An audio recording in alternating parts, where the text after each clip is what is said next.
이제 2주 후에는 부활절입니다.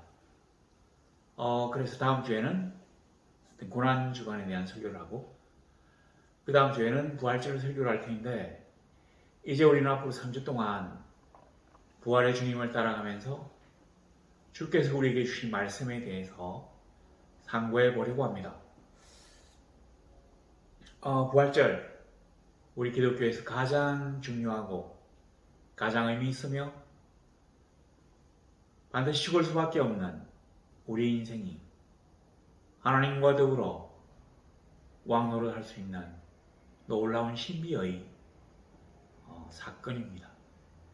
우리가 주님의 부활을 고대하는 것은 우리도 주님과 더불어 한평생, 그리고 우리의 삶이 다하고 난 다음에도 사랑하는 가족들, 사랑하는 성도들, 사랑하는 사람들과 함께 주 예수 그리스도를 찬양하며 서로 사랑하기 위함입니다. 오늘 보니까 마가복음 13장, 마태복음 24장도 그렇고 마가복음 13장에도 그렇고 아주 중요한 어떤 비유의 말씀이 나오는데, 오늘 본문은 마가복음 13장 28절에 있는 무화과 나무의 비유에 관한 것이긴 한데, 특별히 그 중에 한 단락은 마태복음 24장에 있는 어떤 징조에 대해서 첨언해서 말씀을 드리려고 합니다. 아무래도 그 징조는 이 마가복음 13장에 있는 것보다는 마태복음 24장에 있는 게 더 자세하기 때문에 우리가 이렇게 두 가지 본문을 한꺼번에 넣어서 말씀을 드리려고 합니다.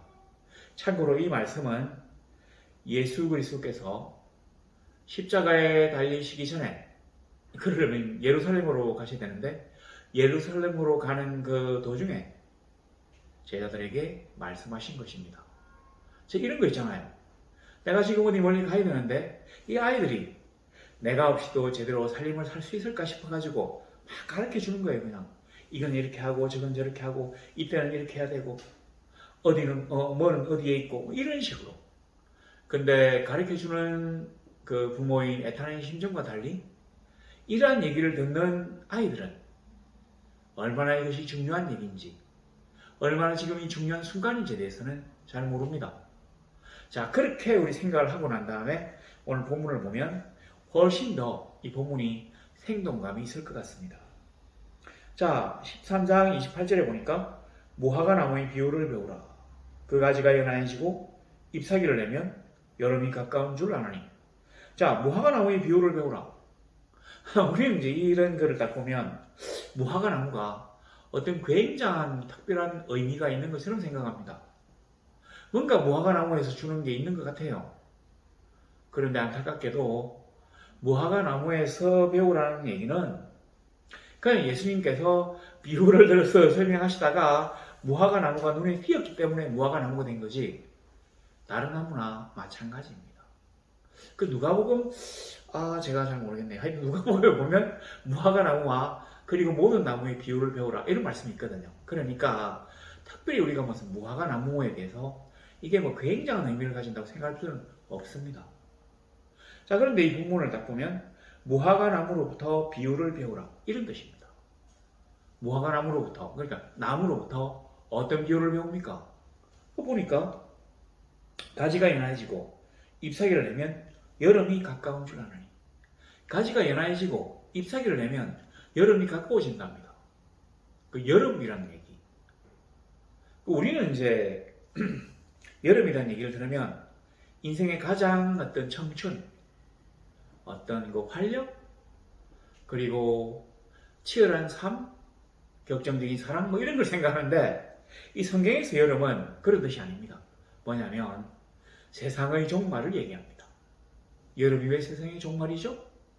그건 여름에 과일이 맺히거든요. 잘 익은 과일이 맺히기 때문에 이거를 딱 따잖아요. 그러면 바로 이게 삶이 끝이 나는 겁니다. 그래서 무화과 나무의 비유를 배우라고 하는데, 여기 여름은 수확과 세상의 끝, 종말을 얘기합니다.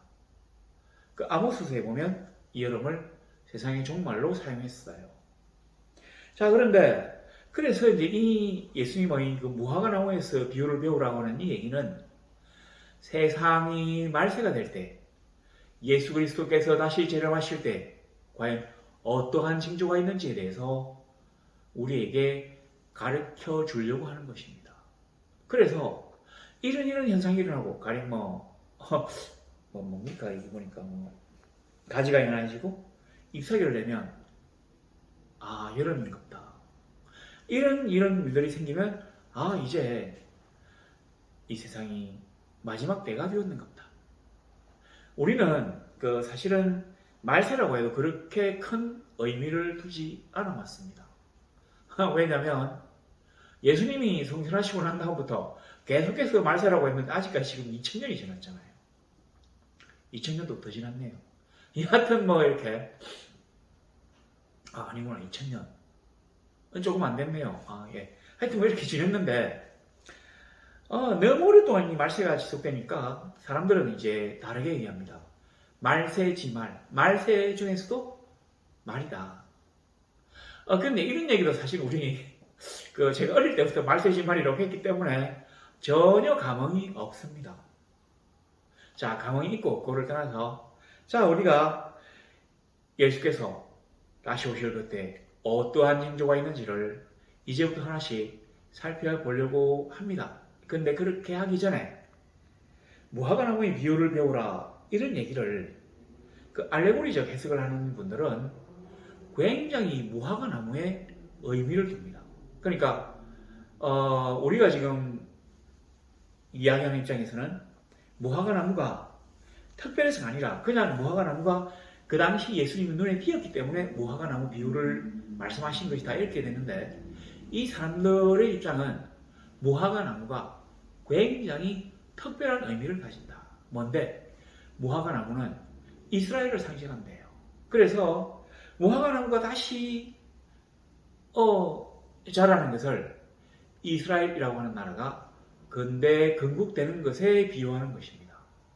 1948년에 이스라엘이 새롭게 건국이 되었습니다. 그러니까 로마의 디도에 의해서 장군 디도에 의해서 예루살렘 성이 무너지고 유대인들이 모두 다 예루살렘에서 쫓겨나고 난 다음 거의 한 2000년 가까이 유대인들이 세계를 떠돌았는데, 이 사람들이 가나안에, 그러니까 팔레스타인에 와서 다시 나라를 세운 것이 바로 이 무화과나무의 비유라고 하는 것이죠. 뭐냐? 예루살렘, 이스라엘이 다시 건국되고 나면 이제 이 세상이 본격적으로 말세가 된다. 이 얘기를 이렇게 써놨다고 해요. 근데 우리가 알다시피 1948년도에 이스라엘이 건국되고 지금 몇 년 됐습니까? 70년? 또 더 됐죠? 네, 그랬는데 아직까지 말세가 아니에요. 그러니까 그분들의 아주 멋진 어떤 비유와 상상력이 틀린 게 됩니다. 여하튼 이런 해석도 있다. 자, 그리고 난 다음에 여름이 가까운 줄 아나니? 자, 이제 때가 왔다고 하는데 문제가 있습니다. 여기서 때는 사실은 여름이 말세라고 했잖아요. 종말. 근데 보세요. 30절에 내가 진실로 너희에게 말하노니 이 세대가 지나가기 전에 이 일이 다 일어나리라. 이 세대가 지나가기 전에 일이 다 일어나리라. 그래요?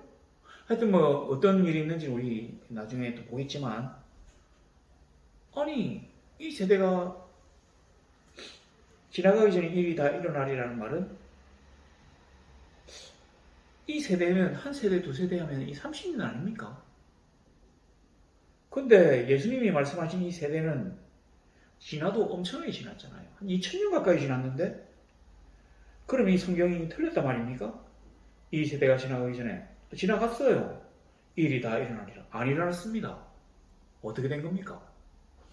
자, 이제 우리가 이걸 보고는 성경이 틀렸다고 생각할 수가 없습니다. 왜냐하면 이게 사실은 관점의 문제인데 번역이 조금 잘못됐거든요. 이렇게 번역한 분들이 다 어떤 의도가 있겠지만, 사실은 이게 이제 어떤 얘기냐면, 이러한, 그러니까 앞으로 이제 우리가 요 다음에 얘기할 그 징조들, 이 다 일어나고 난 다음에야 비로소 이 세대가 지나갈 것이다. 그리고 그 세대는 30년을 말하는 세대가 아니다. 근데 이 세대고 30년짜리 세대가 있고요. 그 다음에 이 세대는 말세라고 하는 세대가 있습니다. 그럼 예수님이 그냥 이 세대라고 했는데 이게 두 가지 의미를 같이 가집니다. 실제로 이제 우리가 이 세대가 가기 전에 종말이 일어난다고 하는 얘기를 예수님 당시의 어떤 예루살렘에 딱 비유를 한다면 예수님이 지금 그 십자가에 달려 돌아가실 때가 33세잖아요. 그러니까 로마의 디도가 공격했을 때가 60년이 넘어가지고 한 66년쯤에 예루살렘 성이 무너진 것 같은데 그때 예수님이 하셨어요. 그 말씀을. 그리고 이런 말씀은 마태복음에 보면 더 자세히 나와 있는데 여하튼 이런 말씀을 상기하고 있던 초대 기독교인들이 예수님의 이 말씀을 듣고는 이 세대가 가기 전에 이 세상에 종말이 올 거라고 생각했는데 이 사람들은 세상을 예루살렘 성으로 생각한 것이죠. 그래서 예루살렘 성문이 일주일가량 열린 틈을 타서 기독교 공동체가 거기서 떠나가지고 요단강 동쪽으로 집단적으로 탈출을 감행합니다. 그래서 기독교인들은 그 뒤에 일어나는 그 예루살렘의 비극에서 전혀 고통을 받지 않았습니다. 이런 걸 얘기했다. 이런 게 있는데 이건 이제 이미 지나갔으니까 제가 몇 번이나 설교를 했는데 이미 지나갔으니까 예언의 말씀은 더 이상 아니라고 보고요. 예수님께서 말씀하신 그 두 번째 의미로 한번 생각해 보고자 합니다. 그러니까 이 말이 지금 당장 이런 일이 일어날 거다. 그 얘기가 아니라 이런 일들이 다 일어나야만이 말세라고 하는 이 세대가 지나갈 거라고 하는 겁니다. 그리고 난 다음에야 이 세상에 종말이 올 거라고 하는 얘기입니다. 그걸 왜 이렇게 번역했는지는 저도 잘 모르겠지만 그런 것입니다. 그래서 우리가 제일 성경을 보면서 가져야 될 생각이 뭡니까? 성경은 어떤 일이 있어도 틀리지가 않는다. 그렇게 생각하면 됩니다.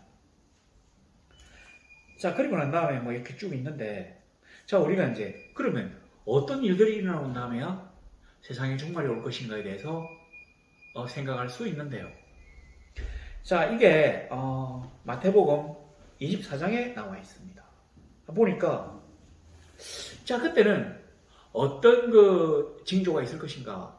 그 무화과나무도 그 종말 여름이 오기 전에 잎이 무성해지고 가지가 연해지고 이런 얘기가 막 나오듯이 뭔가 보면 이 종말이 올 것 같은 어떤 징조가 나와 있어요. 마가복음 13장에도 있지만 마태복음 24장에 더 자세하게 나와 있습니다. 그래서 이제 우리가 이걸 한번 보도록 하십시다. 5절을 보니까 마태복음 24장 5절에 보면 많은 사람이 내 이름으로 와서 이르되 나는 그리스도라 하여 많은 사람을 미혹하리라. 적 그리스도가 출현한다 입니다. 그런데 이 세상에 보면 적 그리스도가 출현한 적이 많이 있습니다. 역사상으로 아주 많은 사람들이 자기를 그리스도로 지칭했어요. 근데 그렇지만 이 사람들의 비극은 우리가 다 알다시피 집단 자살 아니면 병사 이런 식으로 그리고 따르던 무리들이 흩어짐 이런 어떤 비극으로 끝이 났는데 우리가 이제 그렇게 볼 게 아니라 이걸 보세요. 그리스도라 하여 많은 사람을 미혹하리라. 많은 사람이 내 이름으로 와서 난 그리스도라. 그러니까 적 그리스도가 많아진다고 하는 거죠. 그리고 이 적 그리스도를 사실 생각해 보세요. 그리스도라면 사실 신인데 이 세상에 있는 사람이 자기를 스스로 신으로 칭했는데 이 사람을 따라간다는 게 말이 됩니까? 세상에 지금 몇 명인지 모르겠어. 왜 90억쯤 되는지. 옛날에 제가 정신 차렸을 때만 해도 45억이라고 했는데 지금은 몇 명인지는 계산도 안 되네요. 여하튼 그 사람들 중에서 별 사람이 다 있을 수 있습니다. 그래서 적 그리스도라고 하는 어떤 그런 혹세 무민한 무민의 무리를 따를 수 있어요.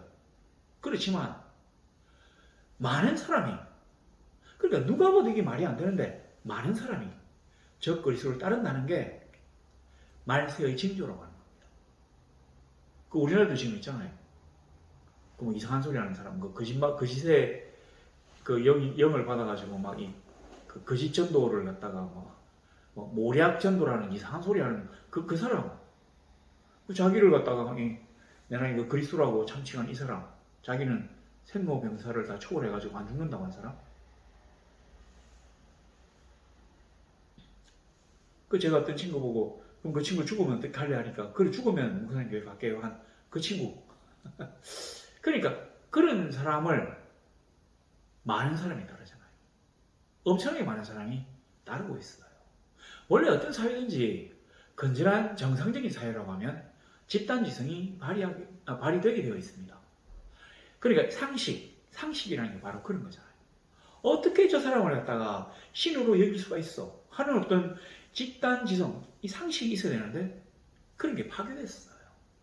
말세는 인간의 기존 가치관이 파괴된 세상입니다. 그래서 진짜 별 볼 일 없는 별 볼 일 없는 사람이 나와서 자기를 그리스도라고 칭하는데도 수많은 사람들이 정신이 어떻게 됐는지 막 따라가요.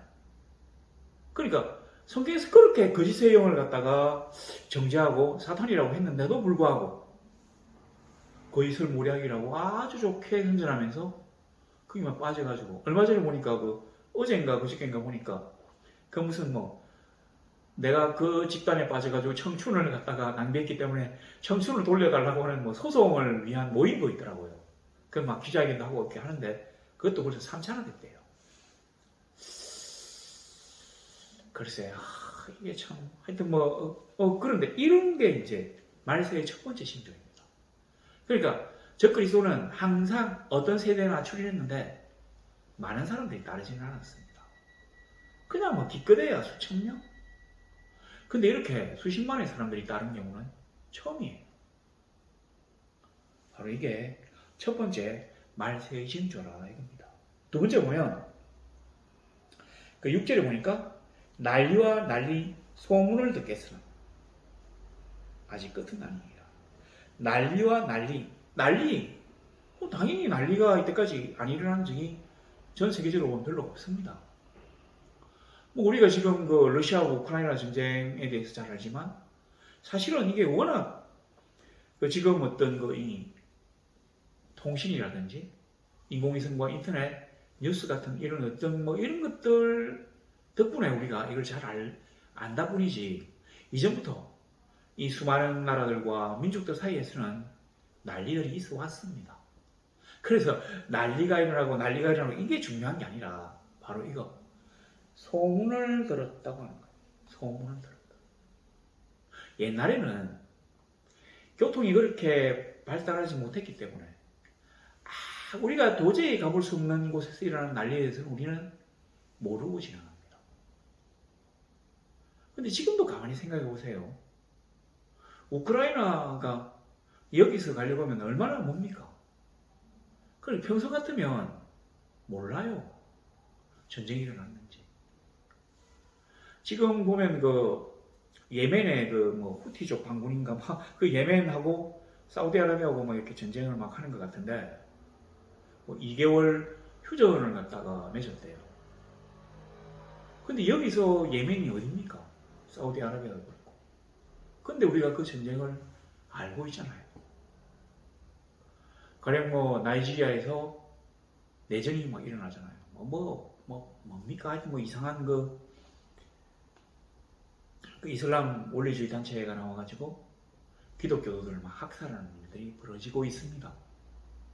그러니까 난리와 난리는 이때까지 항상 있어 왔지만 그 소문을 우리가 듣는다고 하는 게 말세의 징조라고 하는 겁니다. 자, 이거를 갖다 조금 더 뒷받침할 수 있는 게 있는데 요엘서에 보면 그 말세의 징조 중에 한 개 나오잖아요. 왕래가 빨라진다. 우리가 이제 그냥 왕래가 빨라진다고 하면 그냥 넘어갈 수 있는데 조금 우리 한번 끼워 맞춰볼까요? 자동차, 그 다음에 비행기. 사실 왕래가 빨라졌기 때문에 중국에서 일어났던 이 바이러스가 삽시간에 전 세계에 퍼지게 된 거 아닙니까?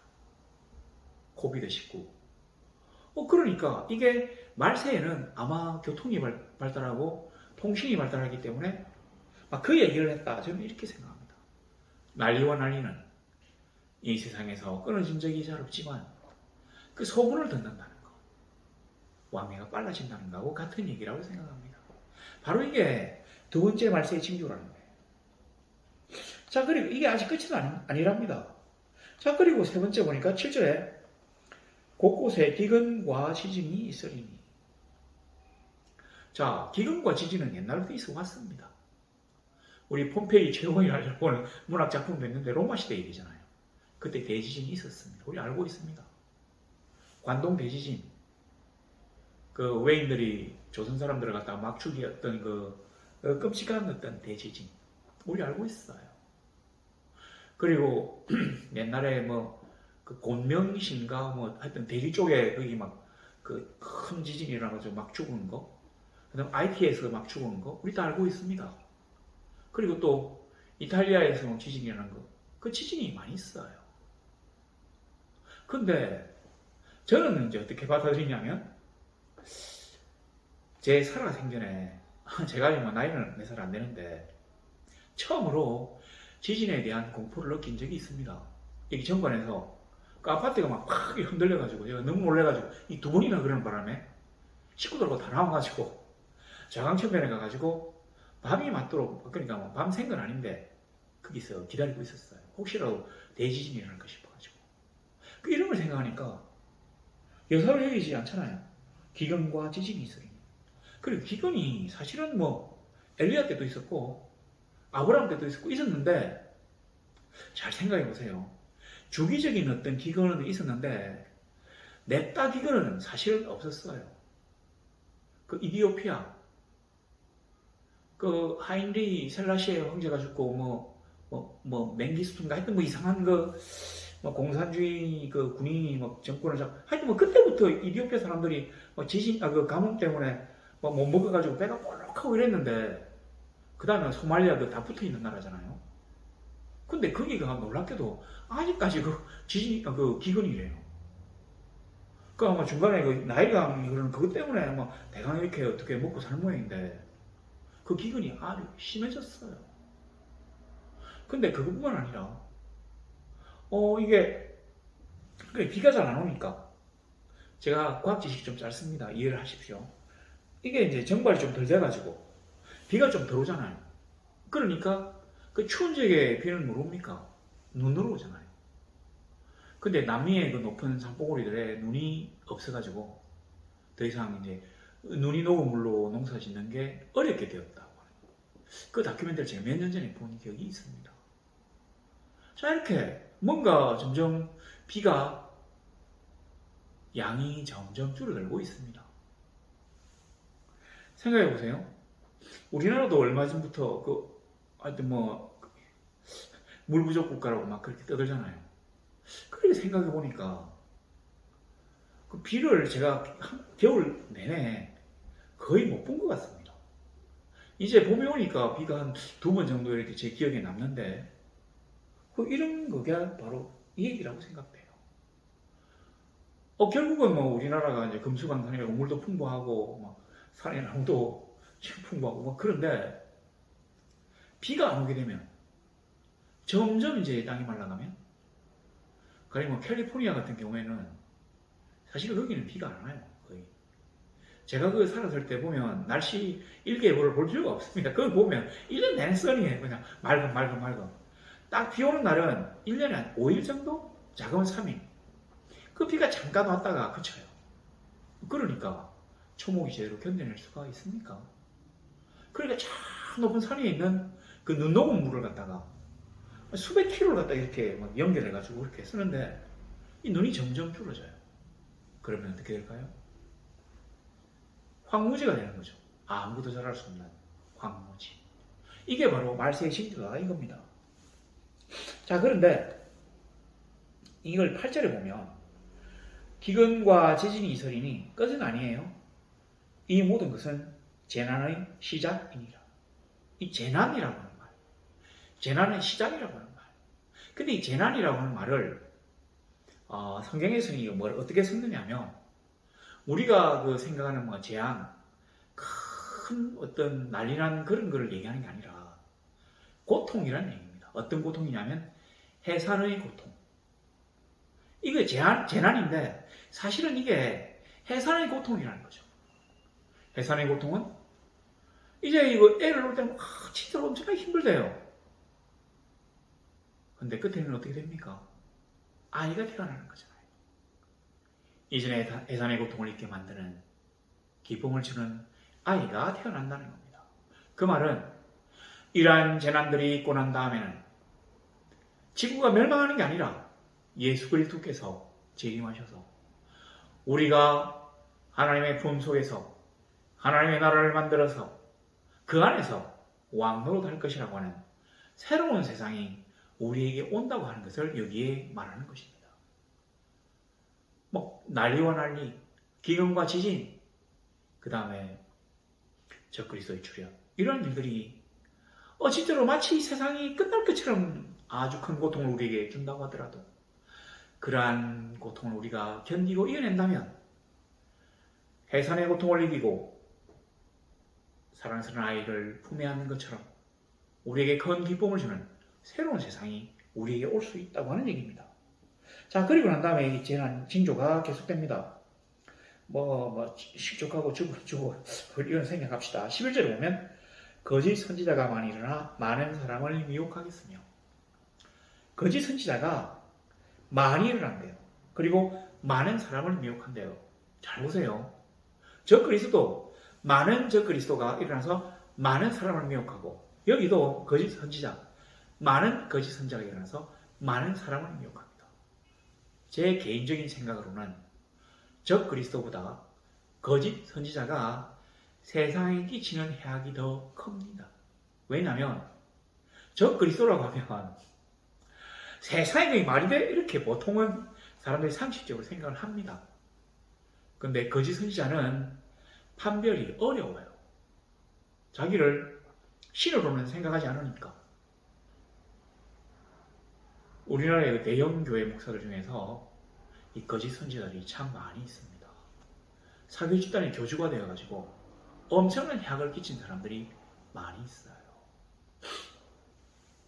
제가 누구누구 이름을 대지 않아도 잘 아시겠지만, 일부는 감옥에 들어앉아 있고 일부는 감옥 갔다 나온 것 같은데, 이런 사람들이 왜 이제 해악이 더 크냐면,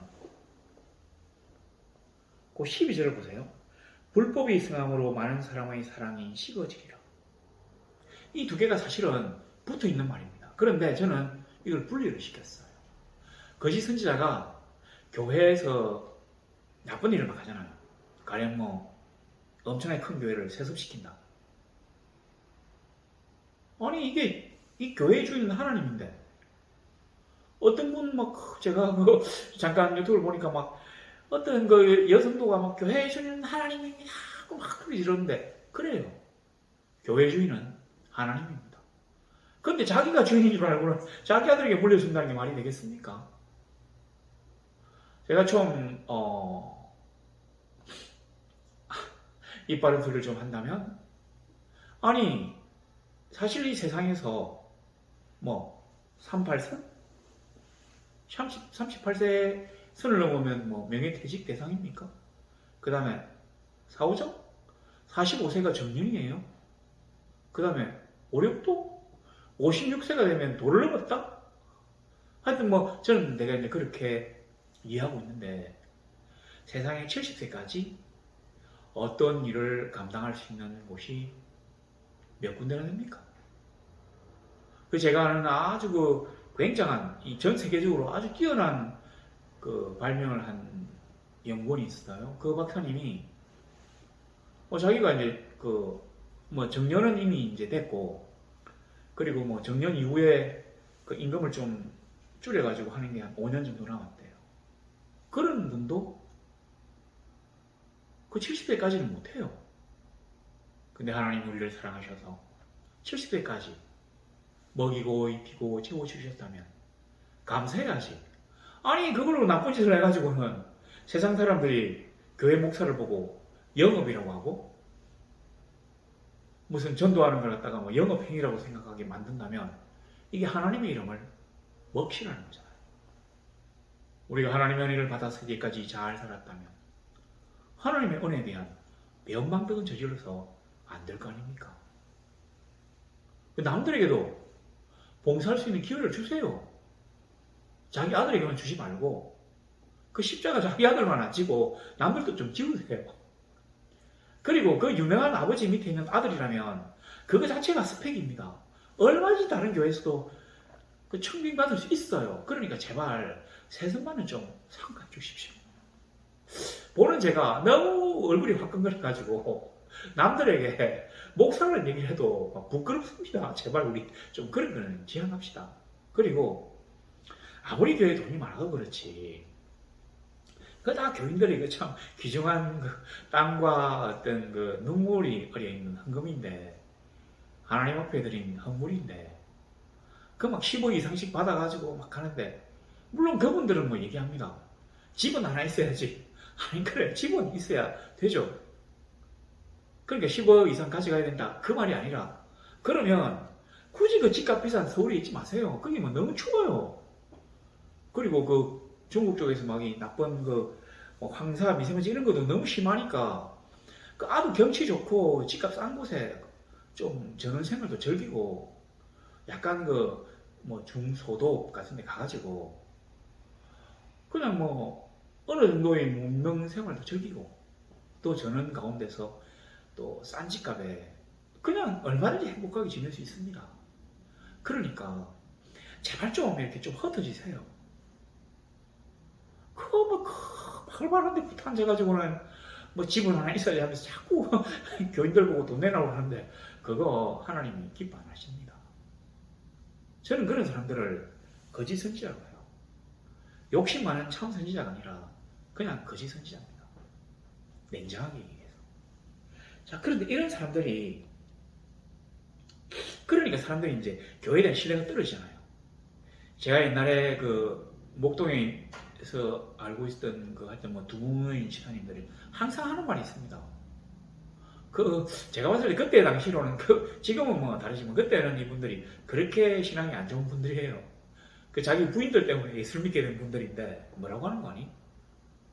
교회가 이 세상의 마지막 등불이다.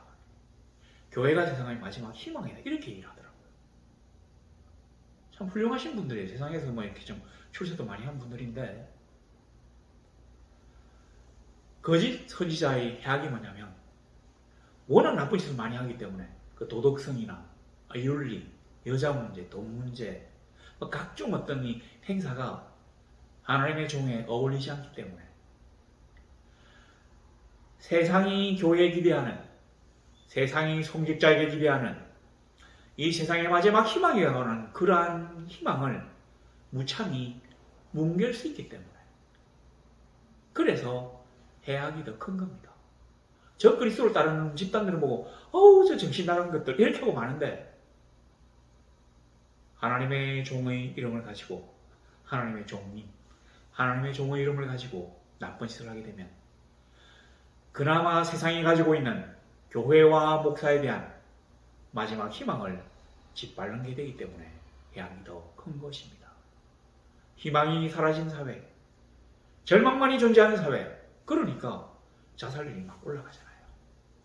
우리가 그것들에 개입할 수 있다면, 이슬려고 한다면 목사와 교회는 청정한 이름을 유지해야 합니다. 세상 모두를 믿을 수 없지만 저 사람만은 믿을 수 있다. 저 사람이 돈과 몸과 권세를 노리고 나에게 이렇게 조언하는 것이 아니라고 하는 믿음이 있어야 우리가 이 세상을 올바르게 제도할 수 있는 것입니다.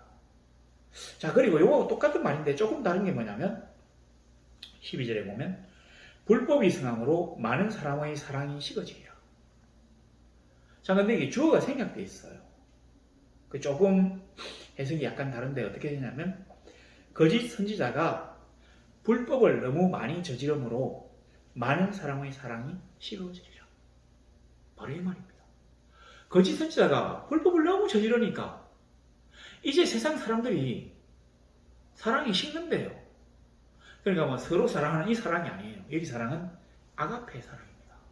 그러니까 하나님이 그 인생을 사랑하는 그걸 아가페의 사랑이라고 하는데 꼭 그렇게만 볼 게 아니라 가끔 가다가는 성경에서 사람이 하나님을 사랑하는 또 아가페라고 할 때가 있습니다. 바로 여기서 그렇게 쓰였어요. 더 이상 세상 사람들이 하나님을 사랑하지 않게 된다는 얘기입니다. 하나님을 사랑하는 사랑이 식어진다는 얘기예요. 이 식어진다는 얘기도 굉장한 많은 의미를 갖고 있습니다. 식어진다, 요 식는다는 게 어떻게 식느냐면, 퍼식해, 퍼뉴마. 그러니까, 후 하는 게 있잖아요. 호흡. 우리가 이걸 성령이라고 하죠, 성령. 이게 성령님이 불어가지고 식힌다는 얘기예요. 그러니까 거짓 선지자가 너무 세상에서 나쁜 짓을 많이 하니까 성령이 임하실 수가 없잖아요, 그 교회에.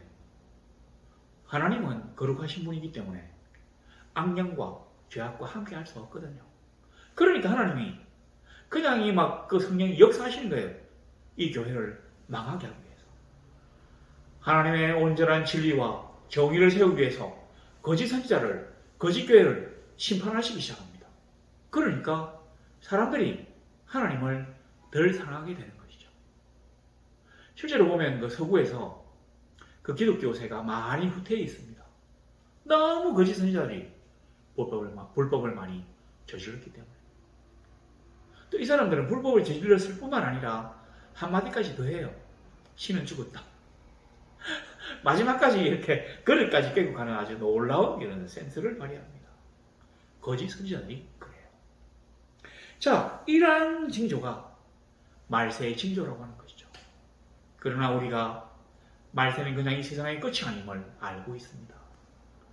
우리 주 예수께서 하나님과 더불어 이 땅에 오셔서 이 세상을 심판하실 때 잘못한 사람에게는 벌을 주시겠지만 끝까지 인내하며 견디고 하나님의 대리에 서 있는 사람에게는 잘했다 칭찬하시며 상급을 허락하실 것입니다. 그렇습니다. 우리는 부활하신 주님을 대장으로 하는 온 세상을 하나님의 나라로 만들려고 하는 거대하고 장엄한 그러면서도 거룩한 대행진에 속해 있습니다. 우리가 성도인 이상 하나님을 우리의 우두머리로 삼고 그리스도의 깃발을 높이 열며 그리스도의 공의와 진리로 무장하고 믿음이라고 하는 열정을 가지고 이 세상 모든 성도들과 함께 손을 잡고 그리스도를 따라 나아가는 부활의 거룩한 행진의 중간에 있습니다. 우리 성도들이 그러한 자기의 현실을 깨닫고 그리스도를 위하여 부활을 지금부터라도 준비하면 좋겠습니다. 우리 코로나 때문에 정신이 팔려가지고 너무 힘들었지만 너무 그런데 두려워하지는 마시고 하나님에 대한 열정과 신앙심을 회복하고 기도로 준비하며 그리고 그리스도의 말씀에 대한 순종으로 우리의 행실을 갈고 닦아서 바로 그 거룩한 행진 가운데 다 함께 하시기를 우리 주 예수 그리스도 이름으로 소망합니다.